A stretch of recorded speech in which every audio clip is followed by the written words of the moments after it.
Senhora Presidente, senhoras e senhores deputados, uma primeira palavra para agradecer a presença dos nossos convidados, quer o Dr. Rodrigues Jesus, quer o Dr. Pracinha Vieira, e dizer que o PSD requereu a vossa presença na sequência das informações que eram públicas e que se confirmaram posteriormente da necessidade do Fundo de Resolução injetar mais 1.150 milhões de euros, números redondos, no novo banco, ao abrigo de um mecanismo contingente, e perante a perplexidade que o assunto causou, quer nos deputados, quer na opinião pública, entendemos por ser um conjunto de audições, entre as quais se inclui a vossa.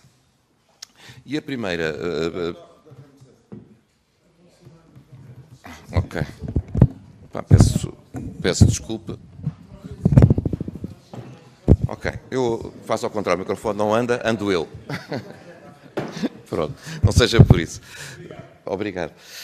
Senhor Presidente, então, um conjunto de perguntas, primeiro mais gerais, depois um conjunto de perguntas mais específicas.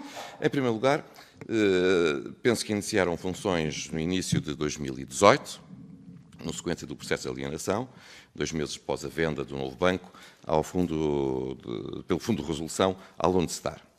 E a vossa atuação decorre de notificações, de pedidos de parecer. É assim que está nos estatutos do novo banco, e se assim não for, aceito, naturalmente, as correções e as explicações que forem convenientes. E depois dessa notificação, a Comissão emite um parecer que é entregue à sociedade e ao Fundo de Resolução. E, portanto, a primeira pergunta é: que pareceres já foram solicitados nestes 15 meses que os senhores levam de mandato e que pareceres é que foram dados? E, se é possível, entregarem à Comissão esse conjunto de pareceres, para que os deputados tenham a completa percepção de quais foram as vossas posições ao longo destes 15 meses. Segunda pergunta: quais os ativos que acompanham e como é que desempenham as vossas funções? Isto porquê? Porque há pedidos concretos de financiamento ao Fundo de Resolução pelo novo banco. E aqui a grande pergunta que nós todos podemos fazer é: como é que os senhores olham para a fatura? Muitas pessoas, muitos portugueses, se calhar muitos de nós, quando vamos a um restaurante e nos apresentam a fatura, limitamos a pagar sem olhar para ela, só para a última rúbrica, que é o valor total. Há outros mais cautelosos que vão ver se tudo aquilo que consumiram está lá e se não está lá nada a mais. E pergunto: qual é a vossa postura perante a fatura que vos é apresentada pelo novo banco? Se vão, de facto, analisar aquilo que vos é pedido ou se limitam a mandar pagar ao Fundo de Resolução. E porquê estas dúvidas? Ora bem, os ativos foram geridos pelo Fundo de Resolução entre 2014 e 2017. E, durante estes 3 anos que foram geridos pelo Fundo de Resolução, não foram considerados tóxicos. Eram considerados bons. O Fundo de Resolução vende à Lone Star. A administração é a mesma. Os mesmos administradores do banco que antes estavam nomeados pelo Fundo de Resolução passam a estar nomeados pela Lone Star, e aquilo que não era tóxico passou a ter tóxico. Está aqui por uma grande perplexidade. E, nomeadamente, o que é que pode ter justificado isto? O que é que pode ter justificado que em 5 meses, pelas mesmas pessoas, pela mesma administração, aquilo que antes era bom, deixou de o ser? Recordo que a economia não entrou em recessão naqueles 5 meses, entre 2017 e março de 2018, de outubro para março não houve recessão, que os outros bancos começaram, todos eles, a ter resultados positivos depois de terem recuperado da crise financeira. Recordo que a administração é a mesma. Portanto, muitas vezes, novos administradores dizem que foram apanhados por surpresa, que encontraram algo que desconheciam. Não é o caso, são os mesmos, mas identifica-se aqui uma mudança. E a mudança foi do acionista. O acionista que deixou de ser público e passou a ser privado, deixou de ser o Fundo de Resolução e passou a ser privado, e a existência de um mecanismo contingente de 3,9 mil milhões. E não vos vou perguntar o que é que acham da existência deste mecanismo? Não é o vosso papel. O mecanismo foi negociado entre o Fundo de Resolução, o Estado, o Banco de Portugal e a Lone Star. Não é essa que eu vos pergunto. Mas faço outra pergunta. Se a existência deste mecanismo, perante a vossa competência técnica e profissional, não pode ser considerado um incentivo para que a administração resolva, vamos dizer, limpar a casa à custa daquilo que é a utilização de uma garantia pública. Acresce que eu vou-vos dar aqui alguns exemplos, senhor doutores. Dos 1.950 milhões de euros que já foram pedidos ao Fundo de Resolução, 1.100 referem-se à perca de ativos, 845 a questões regulatórias. Primeiro vamos olhar para os ativos.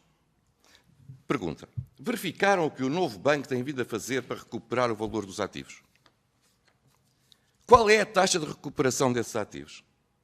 A quem têm sido feitas as vendas das carteiras e com que desconto? Como é que tem Oliver Wyman desempenhado o seu papel de agente de verificação dos ativos? Têm feito isto?